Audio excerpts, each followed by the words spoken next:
Hey, Yoel. Thanks for stopping by. So, we got some crazy news out of the White House last night. The president decided to pardon his son. Joe Biden said that he wouldn't do that for the longest time. For months, I've seen articles and interviews of him saying he would not use his presidential pardon powers on his son. And even throughout the course of his presidency, he's used that power a lot less than his predecessors. He hasn't even hit 30 people that he's pardoned, including his son. And that's saying a lot, considering most presidents get up to triple digits easily within a term. There's a fair amount of people who are up in arms about this. That because Joe Biden said he wouldn't do this pardon on his son, this shouldn't happen, that nobody's above the law, that everybody should face the charges that they're held up to. And I would agree. I don't like presidential pardons for the most part. I feel like they are self serving.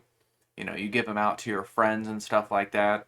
Lots of people will point out the previous president, the one who's coming in a month, that during his time he pardoned a lot of people who were on his staff. People who did campaign fund violations and people who broke the law in severe ways that were pardoned by Trump. And I've always been a firm believer that, you do the crime, you do the time.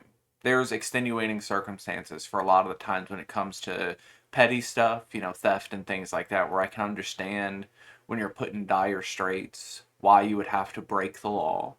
But for a lot of the crimes that these people are committing that would earn a presidential pardon, I still feel like the presidential pardon system is mostly used for favors. You're trying to appeal to the voting public, or you're trying to return a favor or curry favor with someone, some sort of wealthy person, or someone who is going to help you down the line. When it comes to Hunter Biden's case, though, the stuff he was charged on, I do feel a certain weird kind of way when it comes to this pardon. Like I've said before, I don't think he should be pardoned. I don't like the presidential pardon system. And as far as the type of people who should be pardoned by a president, people who are charged incorrectly, new extenuating evidence has come out, those people should be pardoned.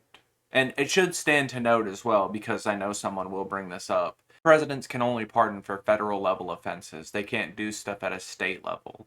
I know there was a case a while back of a gentleman who was put to death, and there was new evidence that had come to light that seemed to show his innocence, but Joe Biden couldn't pardon that guy because that was a state crime, or at least it was charged in a state court or something like that. But it was out of his jurisdiction as the president. All that aside, I don't think Hunter Biden would have been charged if he was not Joe Biden's son. The thing that he got all hemmed up on, this firearms charge, where he filled out his paperwork and said he wasn't doing drugs when he was, in his memoirs, wrote that he was an active drug user during the time. The gun that he threw away that caused all this ruckus. People lie on those forms all the time. That sounds bad, and I don't want you to do that, but the form he filled out would also say that if you drink heavily, you aren't allowed to own a gun. That if it impairs your judgment on a day to day basis, it would include people who have been put into a mental institution. There's lots of questions on that 4473 that can deny you a firearm transfer, and people lie on it all the time.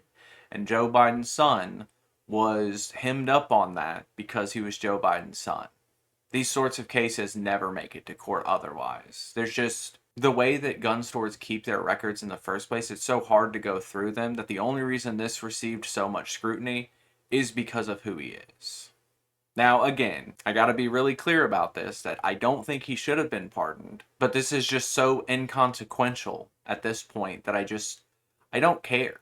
The type of charge that it was, I don't care. And that sounds bad, but when you compare this to people who were pardoned for personally doing favors for the guy who's coming into office next, some people will say this is setting a precedent for what the president can and cannot do, but I just don't buy that.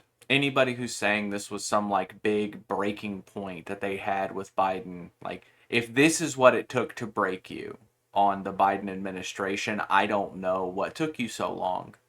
It just seems like a joke at this point. Keep an eye on your social media feeds. You're going to see people melting down about this all day, and it'll be worth a laugh.